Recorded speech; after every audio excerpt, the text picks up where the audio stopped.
শুধু দর্শক বন্ধু, আপনারা দেখছেন একে নিউজ বাংলা। এই মুহূর্তে উপস্থিত রয়েছি বাসন্তী বল্লার টোপ। আমরা দেখেছি সন্দেশখালী, যে সন্দেশখালীতে কিছু একটা ঘটেছিল, কারণ আমরা গিয়েছিলাম সে জায়গায়, দেখেছিলাম যে সন্দেশখালীর মানুষের জমি ফেরত দেওয়া হচ্ছে, মা বোনেদের অভিযোগ নেওয়া হচ্ছে, কিছু একটা ঘটেছিল। সেই সূত্র ধরে শেখ শাহজাহান, শিবু হাজরা, উত্তম সর্দার এবং শেখ শাহজাহানের ভাই, তাদেরকে পুলিশ প্রশাসন গ্রেফতার করে এখনো কিন্তু জেলে রেখে দিয়েছে। সন্দেশখালীতে কি হলো, যে সন্দেশখালী যে ঘটনাগুলো ঘটলো, সেই ঘটনাগুলোকে আরো বেলাইন করার জন্য তৃণমূলের শাসক দলের নেতা যারা আছে তাদের উপরে আরো বেলাইন করার জন্য কিছু মিথ্যা মিক্স করলো। সেই মিথ্যা গঙ্গাধর কয়াল প্রকাশ করলো। ঠিক তার অনুরূপ দেখতে পেলাম আমরা যে আরজিকর কাণ্ডকে নিয়ে বিজেপি নোংরা রাজনীতি করছে।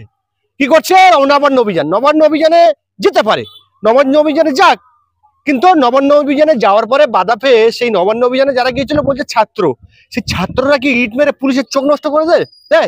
ছাত্ররা কি ইট মেরে পুলিশ প্রশাসনের মাথা ফাটিয়ে দেয়? বাধা পাবে, এটাই স্বাভাবিক। আর যারা যেতে চাচ্ছিল তাদের বাধা দেবে প্রশাসন, এটাও স্বাভাবিক। তাহলে এরকম কাণ্ড কেন ঘটলো? সম্পূর্ণ বিজেপি এই ছাত্রদের নিয়ে গিয়ে নবান্ন অভিযান করে যাতে একটা বিশৃঙ্খলা সৃষ্টি করা হয়। সেই বিশৃঙ্খলার মধ্যে 25 জন পুলিশ প্রশাসন আহত হয়। তার পরিপ্রেক্ষিতে বিজেপি কিন্তু পরের দিন বন্ধ ডেকেছিল। সেই বন্ধে আমার বয়স 45-46 বছর বয়সে এত হিংসা বন্ধ আমি এর আগে দেখিনি। বিজেপি যারা কর্মী সমর্থক ছিল তারা কিভাবে হিংসা ছড়িয়েছিল। আজকেও দেখলাম যে হরিয়ানাতে গিয়ে এই বাসন্তীর একটি ছেলে সাবির মল্লিক, 23 বছরের তরতাজা যুবক, গোমাংস খেয়েছে, গোমাংস ভক্ষণ করেছে, এই অভিযোগে তাকে পিটিয়ে মেরে দেওয়া হয়েছে। অথচ আমাদের রাজ্যে, সারা ভারতবর্ষের মানুষ কিন্তু এই পশ্চিমবাংলায় বসবাস করে, বিজনেস করে, তাদের জীবন জীবিকা নির্বাহী করে। একটি কথা আছে যে বাঙালি সবাইকে আপন করে নিতে পারে, বাঙালিকে সবাই আপন করে নিতে পারে না। এটা দিনের আলোর মতো পরিষ্কার। আমরা এই সমস্ত বিষয়ে কথা বলবো। আমাদের সঙ্গে রয়েছেন বিশিষ্ট সাহিত্যিক মানিক ফকির মহাশয়। দেখুন, হরিয়ানার যে ঘটনাটা, সেই ঘটনাটা আমাদের প্রথমে বুঝতে হবে, ক্যান্সার হয়েছে ধরুন, তো ক্যান্সার হলে তার কিছু এফেক্ট হয়, যেমন চুল উঠে যায়, রোগা হয়ে যায়। তো চুল উঠে গেছে বলে চুলের ওষুধ লাগাচ্ছি আমরা বোঝার চেষ্টা করছি না আসলে ক্যান্সারটা কি। তো আমাদের ভারতবর্ষ ক্যান্সারে ভুগছে, আমাদের জাতিকে ক্যান্সারে ভোগানোর চেষ্টা করা হচ্ছে। যেমন এই যে গোরক্ষক বাহিনীরা কারা, 1875 সালে দয়ানন্দ সরস্বতী, হিন্দুত্ববাদী, তিনি আর্য সমাজ করেছিলেন। তিনি হিন্দু শব্দটাকে মানতেন না, তিনি মনে করতেন হিন্দু মানে চাকর, যেটা আমরা গুগল সার্চ করলে পেয়ে যাবো ফার্সি ভাষায়।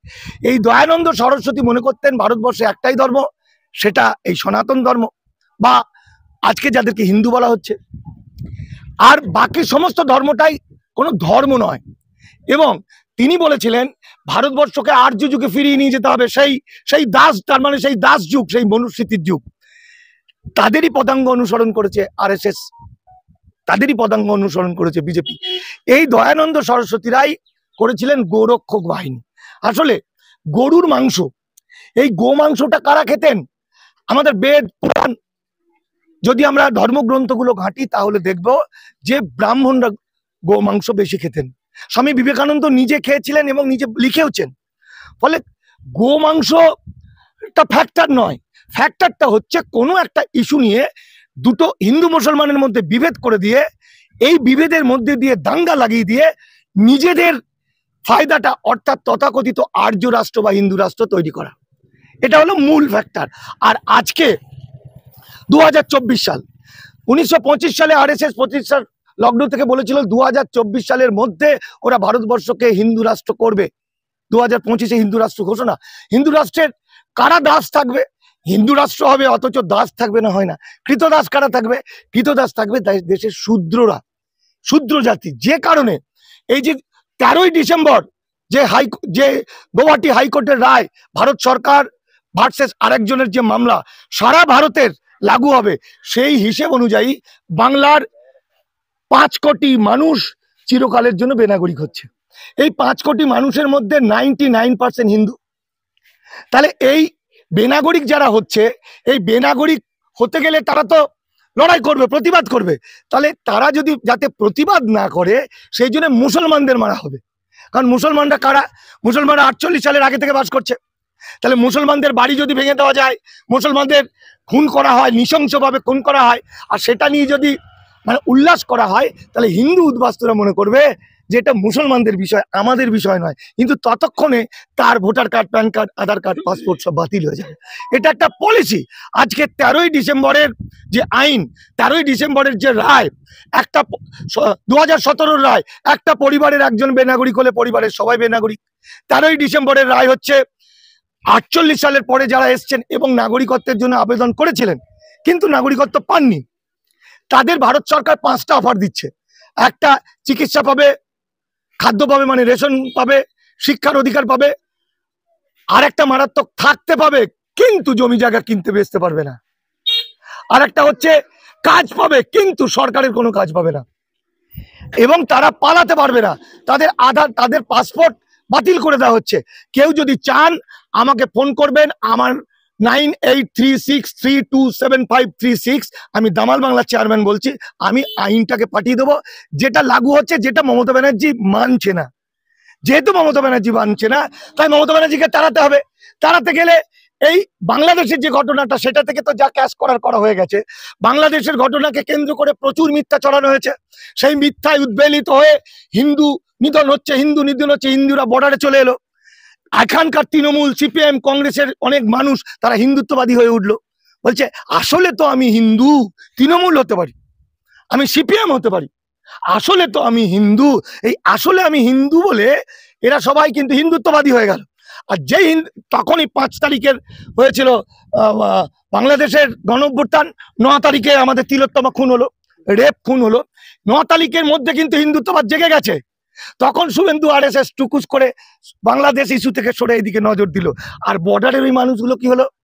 কারো মাথায় একটা প্রশ্ন নেই যে বর্ডারে যারা মুসলমানদের অত্যাচারিত হয়ে নাকি চলে আসতে চাইছিল, ওখানে হিন্দুদের ওপর বা সংখ্যালঘুদের ওপর অত্যাচার হয়নি, এটা আমি বলছি না, কিন্তু এটা ওদের ব্যবসা, দেশ, ওরা বুঝে নেবে, আমরা অত ভিতরে ঢুকবো না।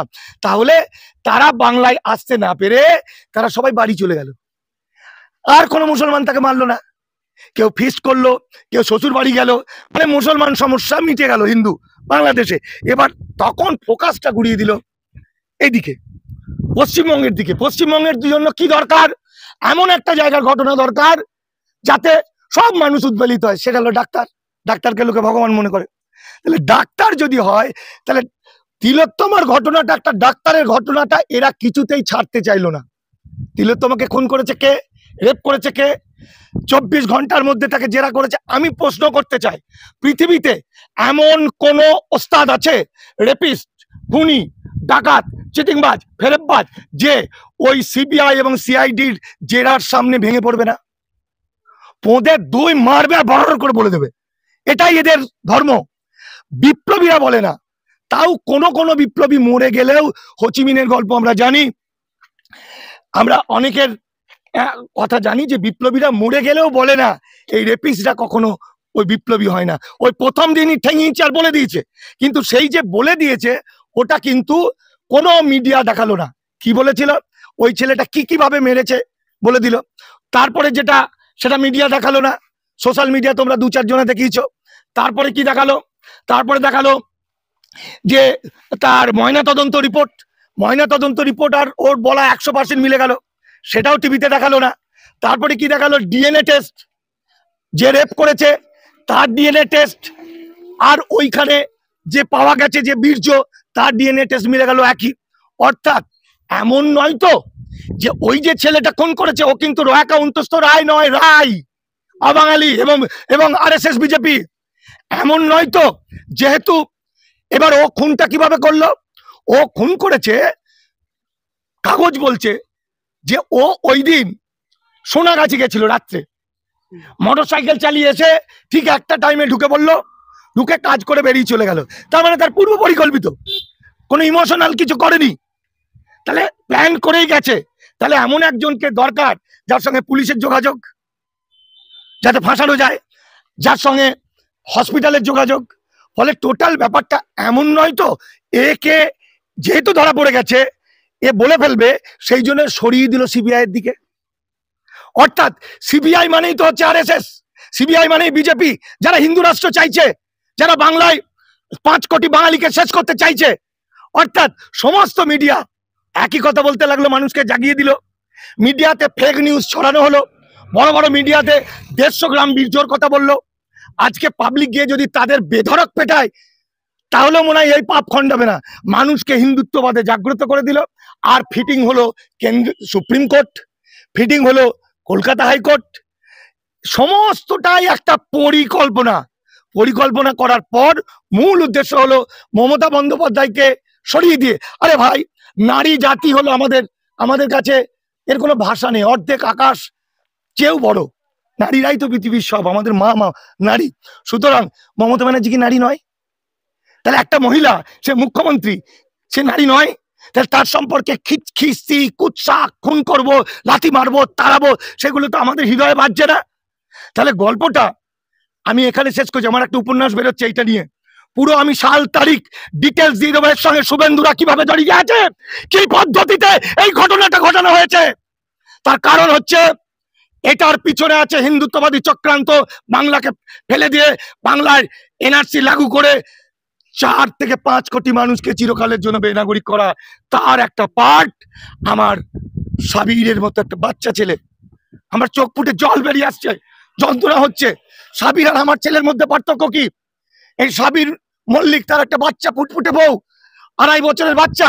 সাবিরকে পিটিয়ে পিটিয়ে পিটিয়ে পিটিয়ে হত্যা করেছে গোরক্ষর বাহিনীর মানে বিজেপিরা। এইভাবে পশ্চিমবঙ্গের বাঙালিরা যেখানে যাচ্ছে, উত্তরপ্রদেশ, মধ্যপ্রদেশ, এই সিএ লাগু হওয়ার পরে আমাদের মিজোরামে 2 জনকে পিটিয়ে মেরে দিল। উড়িষ্যাতে বাংলা ভাষায় কথা বললে মারছে।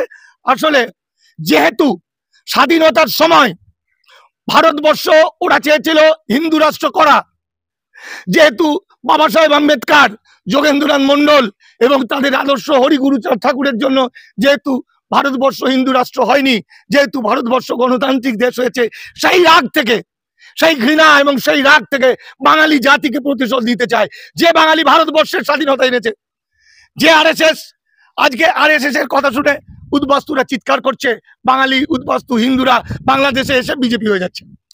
এরা জানে না যে এই আরএসএস আমাদের নেতাজিকে মারার জন্য ময়রাং পর্যন্ত গেছিল। এরা জানে না এরা কতটা বিভৎস। এরা একটা জিনিস বলুন তো, যে বিজেপি আমার ভারতবর্ষের 46 জন দেশপ্রেমিক সৈনিককে পুলওয়ামা কাণ্ডে খুন করতে পারে, যে বিজেপি সন্দেশখালীর মা বোনদের দলে দলে নিয়ে এসে তাদের মিথ্যা করে রেপ হয়েছে কেস করাতে পারে, যে বিজেপি সম্পূর্ণ বিনা কারণে বিনা ওই আইনে বাবরি মসজিদকে ধ্বংস করতে পারে, যে বিজেপি প্রচার করতে পারে কাশ্মীরের 1992 সালে 3,500 মন্দিরকে ভেঙে দিচ্ছে মুসলমানরা, কিন্তু বাস্তবে দেখা গেল একটাতে তাই গুলি বোমা লেগে একটা ভেঙেছে। সম্পূর্ণ মিথ্যা কথা বলতে পারে সেই বিজেপি তিলোত্তমাকে নিয়ে সত্যি কথা বলবে, এটা আমাকে মেনে নিতে হবে। অর্থাৎ অদূর ভবিষ্যতে, আজকে যেমন এখন আর সম্ভব নয়, কারণ যদি মমতা ব্যানার্জিকে ওরা ভাগাতে পারতো, তাহলে অদূর ভবিষ্যতে নাথুরাম গডসের মতো এই সঞ্জয় রায়, যে অবাঙালি ছেলেটি রেপিস্ট এবং খুনি, তার হয়তো মূর্তি বসাতো এই বিজেপি। দাদা, এ রাজ্যে কিছু ঘটলে বিজেপি আরএসএস তারা লাফালাফি করে, কিন্তু ভিন রাজ্যে যায় যদি কিছু ঘটে তারা কিন্তু লাফালাফি করে না। ভিন রাজ্যের লাফালাফি করবে কেন? তার কারণ হচ্ছে এই রাজ্যের প্রবলেম হচ্ছে, এই রাজ্যে বাঙালিদের মধ্যে ভাঙন ধরিয়ে দিয়েছে। বাঙালিদের একটা অংশ বাংলাকে এবং বাঙালি জাতিকে ধ্বংস করার জন্য গোবর খেয়েছে এবং গোমূত্র খেয়েছে। একটা জিনিস বোঝার চেষ্টা করুন, আজ থেকে 10 বছর, 15 বছর, 20 বছর আগে অনেক বাংলাদেশ থেকে মানুষ বাঁচার জন্য এসছে, ভালো মানুষ, তাদেরকে আমি প্রণাম করছি, বাদ দিন। কিছু মানুষ এসেছে, ওখানে খুন করেছে, ওখানে ডাকাতি করেছে, ওখানে মারদাঙ্গা করেছে, এখানে বর্ডার পেরিয়ে ঢুকেছে, বিজেপি পার্টি অফিসে গেছে, বিজেপি তাকে বাড়ি ভাড়া থেকে দিয়েছে, ভোটার কার্ড, আধার কার্ড, প্যান কার্ড করে দিয়েছে, এবং সে বিজেপির মস্তান হয়েছে।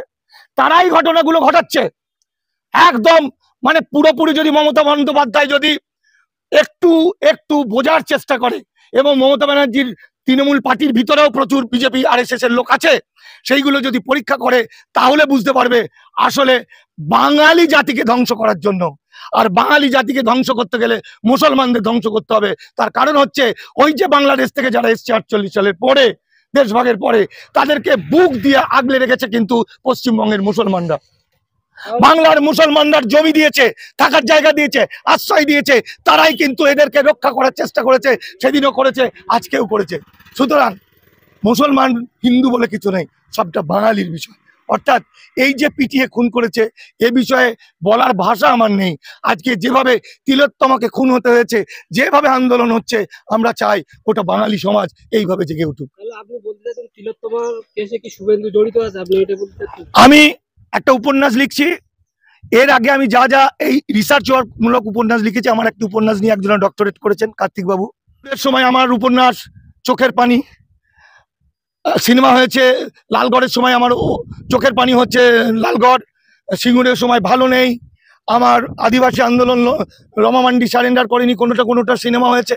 কেউ বলতে পারিনি আমি একটা মিথ্যা কথা বলেছি। আমি মানুষের সঙ্গে মিশে গিয়ে লিখি, আমি সাল তারিখ তথ্য তুলে তুলে বলবো। সরাসরি শুভেন্দু অধিকারী যুক্ত থাক না থাক, কিন্তু আসলে এটা ওদের পরিকল্পনা। কারণ ওই পরিকল্পনা না করলে রাজ্য সরকারের বিরুদ্ধে, অর্থাৎ বাংলা এবং বাঙালির বিরুদ্ধে, সারা পৃথিবীর মানুষকে, সারা ভারতবর্ষের মানুষকে এর বিরুদ্ধ করা যায় না। এত বড় হিম্মত হাইকোর্টের একজন বিচারপতি, তিনি কি বলছেন? বিচারপতি অমৃতা সিনহা বলছেন, কত বড় হিম্মত অমৃতা সিনহা, বলছে একটু মলম লাগাতে দিন। অর্থাৎ এই যে বিজেপি যা যা করছে, যে মিথ্যাচারিতা করছে, সেই মিথ্যাচারিতা কি হচ্ছে? আসলে জনগণকে একটু এই অন্যায়ের বিরুদ্ধে একটা মলম লাগানো। আসলে তিনি হাইকোর্টটা ব্যবহার করছেন, কালো পোশাকটা ব্যবহার করছেন, পোশাকটা ব্যবহার করে বিজেপি RSS এর সঙ্গে কথা বলছেন। আমার ভারতবর্ষের 79% মানুষ যারা বিচারপতি তারা RSS।